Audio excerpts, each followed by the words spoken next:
Thank you for your great summing up. I'm afraid I've only a remark or a question for Marcel. You said that the state is important.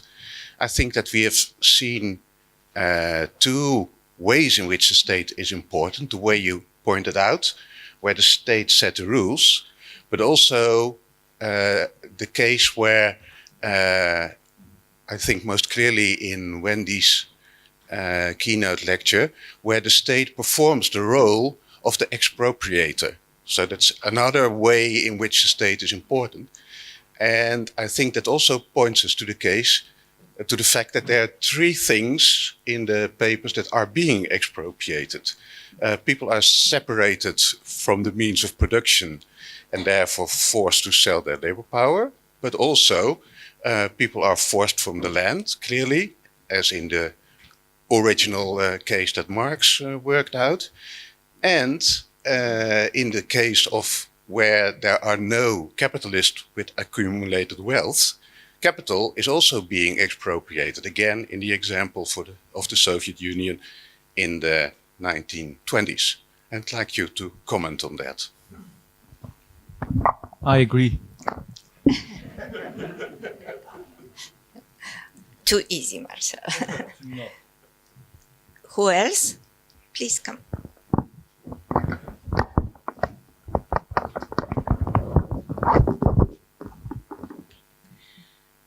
I'm not sure I can even articulate this, but because I only study the 17th century and I've been sort of blown away by all these papers that talk about a much later period.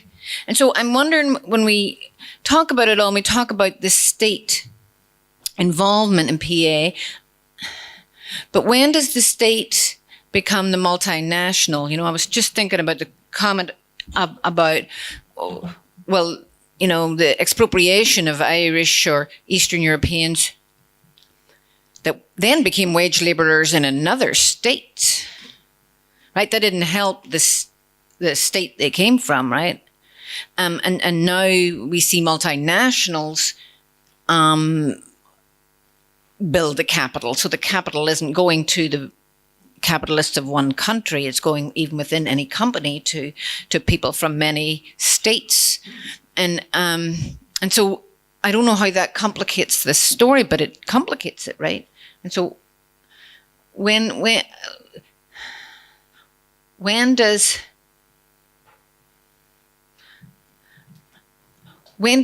can we stop talking about the state and start talking about the global? Is there a moment in time, either actually temporarily, you know, 1900, or in each place is it very different? But does each place have a date that is no longer the important structure?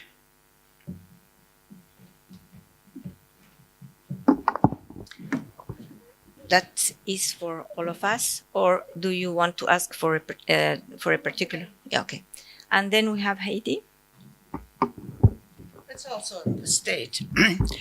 On that wonderful panel this morning, very often was referred that we have to think about the state, and that this thought has been introduced yesterday in the keynote.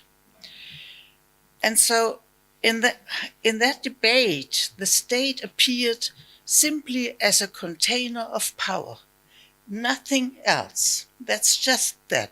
So that state from the 13th century to post-socialism, we just call it the state. I don't want to demand that you have all to go into that debate of the capitalist state. But I mean, we have learned that Lenin was not totally correct in saying the state is just the instrument of the capital. And I do think there is a difference with bourgeois revolutions. I referred to that with the contract, but we don't have to go into that. If I want to make it very, very easy, I sometimes say, after the bourgeois revolution,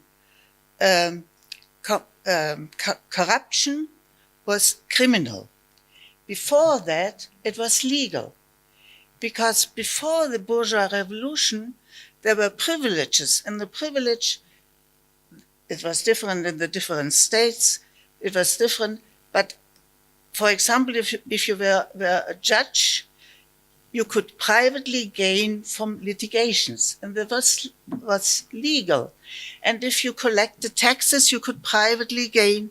It was a business you could privately gain from collecting taxes. It was legal. Extremities were punished, but it was legal. So the bourgeois revolution in that respect changed that and said the competences of the state are the property of everybody. Of course, we all know that's not the fact, but that's the form. And that changes the possibility to fight against certain politics. And I think we have to take that into account. And even if, of course, the political forms which were developed in the political revolutions the forms have been taken over in many states. We know the reality is not that, and we know that equality of right is a principle which is not always real, but it's a form in which you can fight. You don't do away with capitalism with that, but you can do away with a lot of problems of capitalism. It's a form for resistance. And I think if we go on talking about primitive accumulation, we should go on about analyzing the state.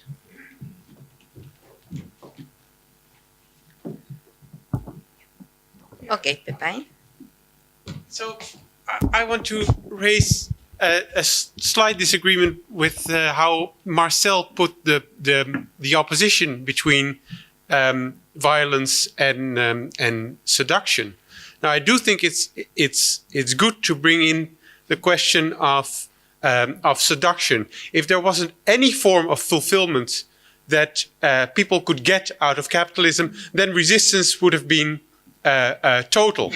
And we can think of this in very concrete ways, right? If we talk about the key commodities that have been discussed on and on and on in this conference, it's sugar, coffee. Now, of course, one side of that equation is the labor of the enslaved on the plantations, but the other side is a mass of consumers that gets hooked on sugar and coffee.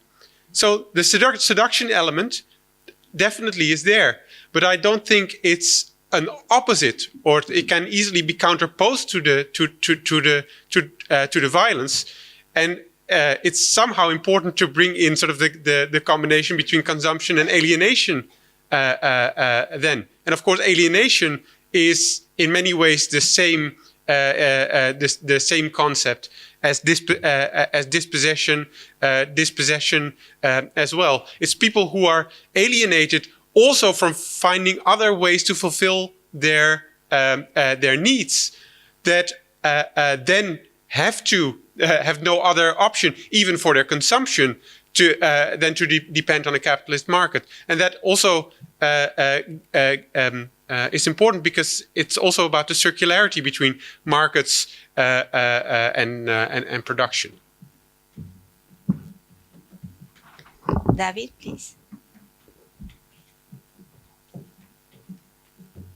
Thank you to all the panelists, and I'm going to be slightly personal for a moment and share an experience that I hope illuminate some of the connections that our panelists have been trying to outline between the work of history around primitive accumulation and struggles in the here and now.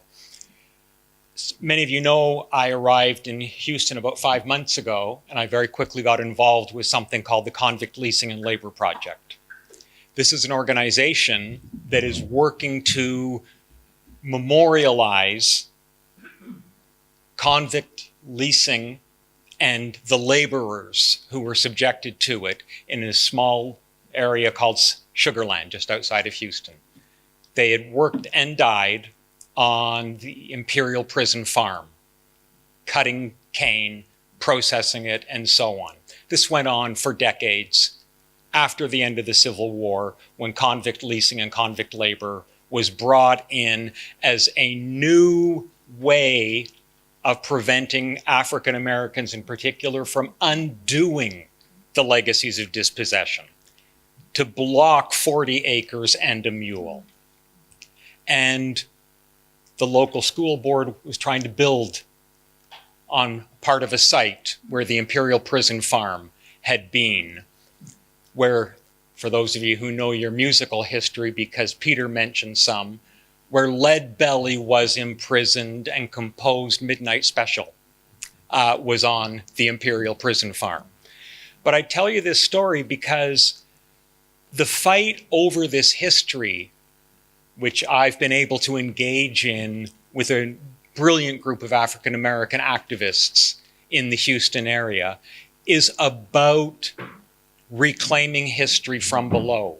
It is about naming those who were dispossessed. It is about naming those enclosures of prison farms which were used to prevent their access to the land, to prevent their access to 40 acres and a mule. And in the course of this campaign, we started to win some battles. And when we started to win some battles, by which I mean the bones are not going to be moved now. There's going to be DNA testing done to try to identify who the 95 were. We know 94 of them were men. Well, I'm going to say men. One of them was probably as young as 13 years old. We know there was at least one woman in this group. And reparations are being proposed for the families. But all of the activists will say to you over and over again, the most important reparation is the reclaiming of the history, is the telling of this story, is the fight against the forgetting. And after we won one of our victories along the way, one of the activists said something so beautiful. And Peter, what you were saying reminded me of this, that I wanted to share it with people. When asked, you fought and fought and fought and no one was listening. And now all of a sudden you're getting public recognition. And he turned to the reporter and he said, the bones would not be silent. And really what I want to say in terms of Peter's point about life and death is that the living breathed life back into these bones and to these stories. And it seems to me that where the history and the politics come together for us around this conference that we've had over the last few days is precisely that reclaiming the stories of primitive accumulation and the resistance to it is about redefining the history by which the excluded and the dispossessed come to self-understanding and a capacity to reclaim that history and to remake it. And that beautiful phrase, the bones would not be silent, seems to me to speak in a very, very profound way, even though this activist was, has not been part of our conversations. In a certain sense, I think they are. And that we need to understand what we're doing in that way, because the scholarly work is brilliant, particularly when it is infused with that sense that we're recuperating a history in order to change the world. Okay, now then, who wants to start? I will start because I feel like I want to connect immediately with what David said, because I agree completely. And I have a couple of things. I think completely that when we talk about primitive accumulation and so on, and we think of it in its political dimension, and we think of it connecting to the struggle of the present, then the question of the reclaiming of memory, the history, because memory is beginning to be used. We had a whole discussion about whether to use the word memory or history. And I think that this is happening, and it's really also a challenge, I think, to historians who, have a lot of expertise, but in a way have also to go beyond the academic world and really work into the movement, because their work is happening in these movements. People are understanding very well what is the power of that history, and how, if we talk about responsibility, then our responsibility is not only to understand, but also to be the voice. The voice of those who have been massacred, of those who have been made invisible, and they may have been defeated, but we are here. And there's a great loss if we are not their voice. And I want to talk about here just 1 second about a project that we have started around the issue of witch hunting, which is now going very powerfully in Spain, where after visiting a number of places where there were execution and there were trial, we discovered to our horror that there was a lot of commercialization. In other words, there were shops that were selling the images, puppets, dolls representing women who had been executed. I mean, something really obscene, that now people are making a commerce of it, of people being tortured and massacred. And so we began this project of reclaiming the history of women who were of the witch hunts. And already now, there's a lot of study groups from Basque Country to Madrid who are in fact doing that. We're going back to the archives, and there is a project of public meetings where we make this history, because there's then the realization that this history is not unconnected to what is happening now. Because of course the present is always crucial, but you need to understand the history of the past to understand the present. And one more word about the state. I agree, we have talked about the state, but which state we're talking about? What is the state? The state is not just government, right? The state is a broad configuration of elements. So, I've learned, I grew up learning that the state was the educational system, was the medical system, was a lot of things, not only the government or, the regulators who, set, the prices, the Federal Reserves, etc. So I think when we talk about the state, we need to understand, first of all, what is the state, and then which state we're talking about. Here, I think history becomes important. Today, for example, the United States, the state of the United States, is not the same as the state of Ghana, or Burkina Faso. And also we need to understand, what state we are talking about today, because where do you put the IMF, World Bank, et cetera, right? We are not talking, obviously, the nation state. So I think that work needs to be done. Thank you. What? On what you choose to talk about. Oh. Well, I think the USA has passed its sell-by date. I think along with the UK. These are obsolete forms. Yeah, the USA was established self-consciously by robbers of land. They like to think of themselves as sophisticated accumulators, but they were savage. So this is what, when I called earlier for a history of our commons, what this means is to reestablish under new names and new forms how we are to live. And yeah. And I think that, well, as I said, the USA is obsolete. It is, and as is the UK. From the standpoint of CO2 in the atmosphere, just take that. I'm not trying to violate the Smith Act or, the violent overthrow of the government, that stuff that from the 40s or 50s or 60s. I'm not talking about treason or patriotism. I'm talking about human community now and that we can rethink this, and we must.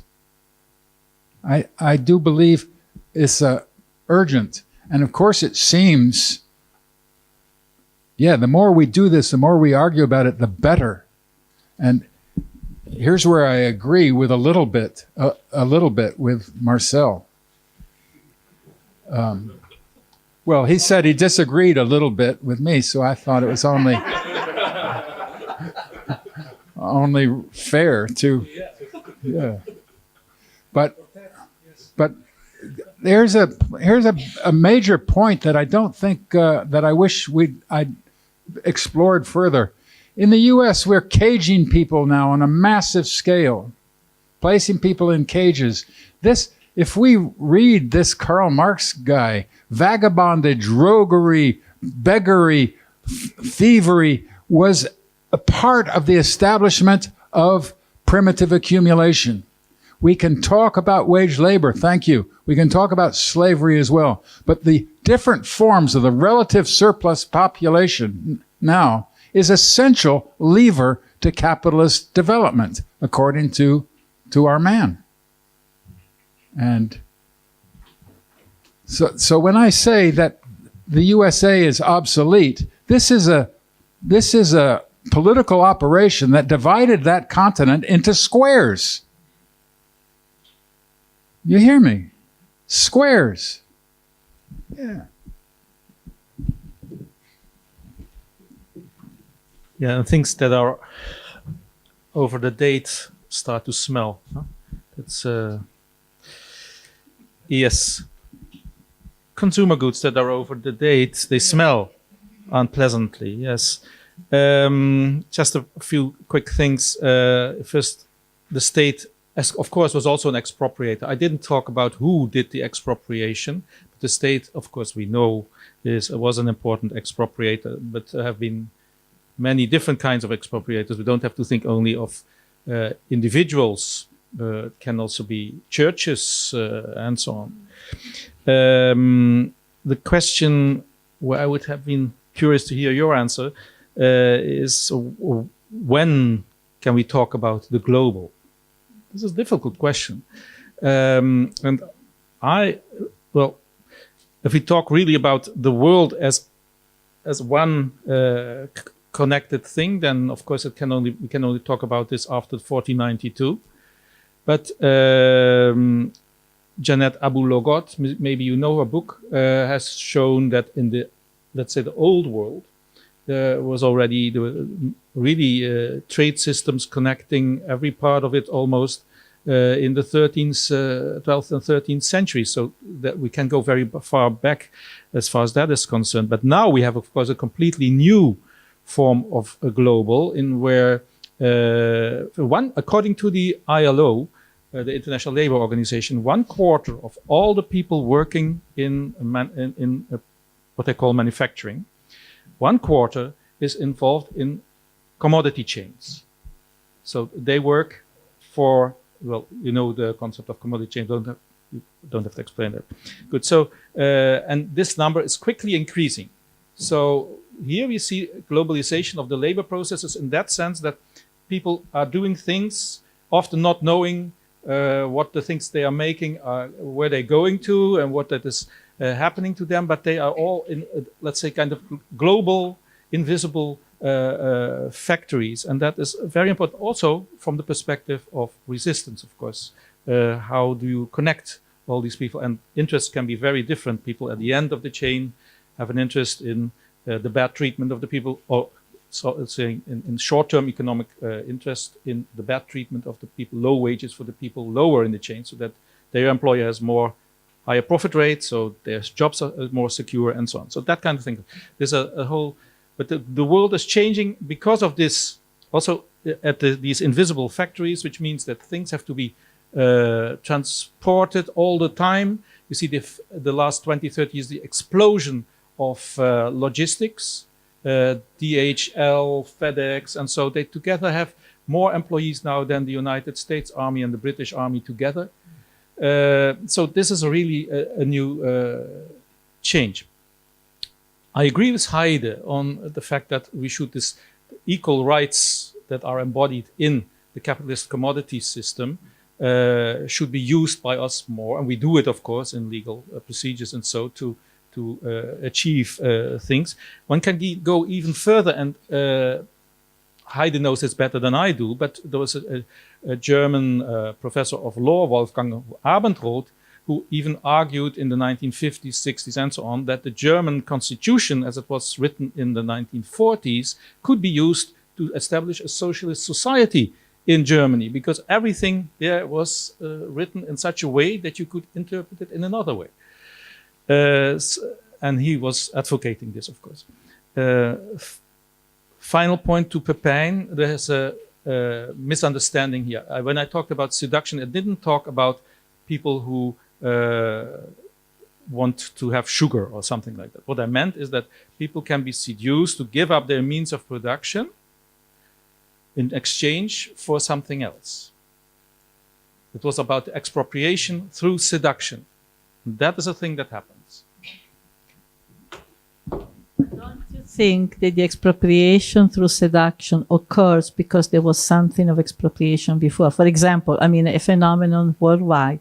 Young people don't want to stay in the village anymore.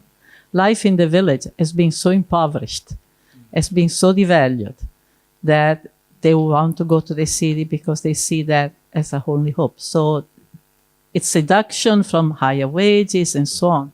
Or what's happening now, I mean, with extractivism, often in the struggle against mining, etc., there is a cleavage in the community because many are seduced by wages. So they will go to work for the gold mine, they destroy the community. That's happening in a lot of places. Silvia? But, oh, sorry. I'm sorry, but we have a person now that also wants to speak. Then what we will have is to have the last round of questions. Then take it, because we will leave at 6:45, and we still have 15 minutes, but not more. Then please try also to be brief in your questions and brief in your answers, and then Danny will start.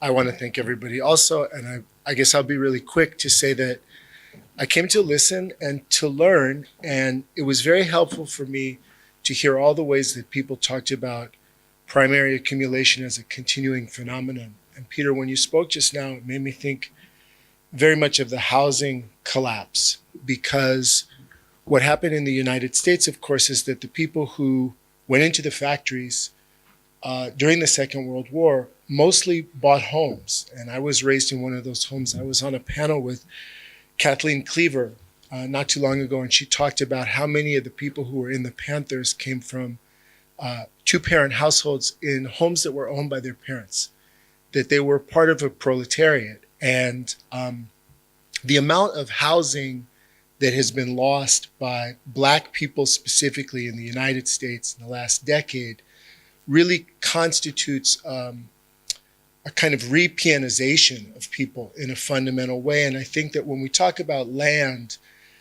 we haven't really talked about homes. We've talked about land in a way that is a kind of, when you close your eyes, you imagine a farm, in the way that when many of us close our eyes and we think of a worker, we still think of a big, muscly guy at the coalface, which is increasingly not the reality for most of us who are working for a living. Miners are not so big, because it is a problem on the Dugan. Well, it's true. It's true. It's true. It reminds me, once the Socialist Scholars Conference was held at the same time as this bodybuilding conference in New York, and it was very difficult.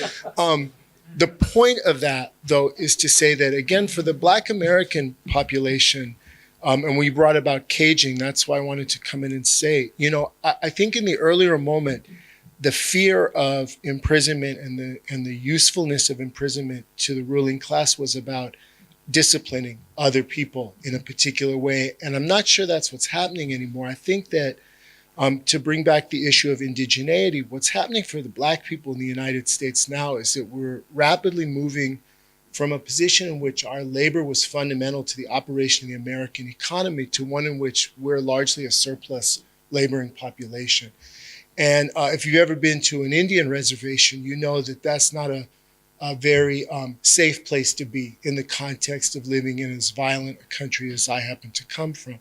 So I think that, I guess what I wanted to come and say is that I leave the conference feeling like that old question of socialism or barbarism has been put right back in the center of my head in a really significant way. And, to paraphrase Rosa Luxemburg, unfortunately, it seems like when you phrase the question that way, the possibility that barbarism could win comes very much to the fore. And so as I kind of glance around the room, and I love to be in the room, and I see Duruti and Angela and all these people, I just find myself wishing and wanting and hoping for a world in which some new posters will go in this room that will be the revolutionaries of a new age. And I hope that some of the people who I've gotten to hear speak will be those faces in the future. And so I wanted to just say that and thank everybody. And I go home with a new fighting spirit, which I think is the point.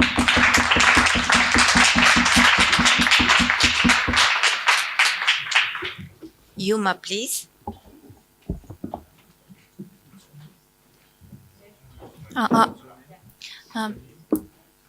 Thank you for your wonderful lecture. I am Yuma. I'm from Japan, and there is one thing I would like to ask you, especially Professor Friedrich. You said that the important thing is not only to resist, but also create a new society and to acquire the ability to do so. I really agree with the idea because in Japan, where I live, many movements only criticize politicians and some capitalists, but they have not been able to create alternative. So now they don't have the power to change society. So today, the form of family still prevails, that women mainly do housework as unpaid workers, and they support men for wages labors. So my question is simple but big. It's what kind of movement do you think is necessary and important to change such a family form and to change the world? Yeah, that's all. Yeah. Okay. One question more, one intervention, please. Big agreements or disagreements? You? Okay, then you have the ground. I'm not something in terms of what movement I think are necessary, but I just want to speak about some of the experiences that are already taking place, in many parts of the world. And what I was referring to was in particular the way many communities, and mostly in my view, women within those communities in different parts, for instance, of Latin America, in response to massive process of expropriation, displacement, forced to urbanize, have begun to create more communal and collective, cooperative forms of reproduction. And many cases, I think it's happening in particular in Latin America because, they influence still of many communal regime, indigenous and otherwise. They still have. But so people, realize that their future, their ability to survive is in collective work. And so there's been a whole set of new forms of reproduction, the popular kitchen, the urban farming, etc., etc. Those are the things that I see as very powerful, as not only resisting, but actually creating new forms of solidarity and creating forms of reproduction that I think are very inspirational and are very important for the struggle. I mean, this in fact is a theme that has come up so many different places that I've been in, so many different situations, also struggle against the violence, where the issue of rebuilding the commons, rebuilding the social fabric in a very communal way, and so on, is important, for not only for survival, but also for the struggle. Building forms of organization, for instance, that do not separate production, do not separate the reproduction of everyday life from the protest. Like many organizations in the past, they did. You have the protest here, the places and time of protest, but everyday life goes on like before. And now you see more and more an understanding that no, you cannot. You have to transform your life. And that transforming your life is what gives you the power to really not be dispossessed, and also to create a different forms of existence, which is more communal, more cooperative, and more reproductive. Yeah. I would like to say goodbye by thanking the International Institute of Social History. And will you join me in that?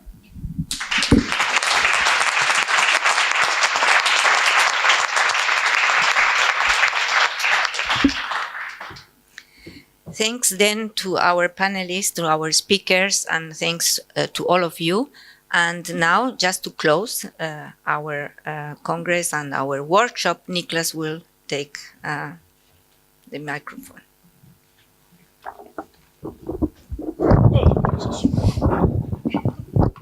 This is really just to thank everyone for the last 3 days, both on behalf of my fellow organizing committee, but also truly just on my own behalf, because many people have said this already, but it's certainly true for me. I've learned a lot these 3 days, and part of my enthusiasm for organizing this conference is that this is something I was starting to think about, but didn't really know how to think about, and I now have a lot more material going forward. So I am truly, truly grateful. This ends our conference. We didn't speak about the environment as much as we should, but we can do a little part, and that is by leaving our badges when you leave. Thank you all so much, and I wish you happy and safe travels to wherever you go. Bye.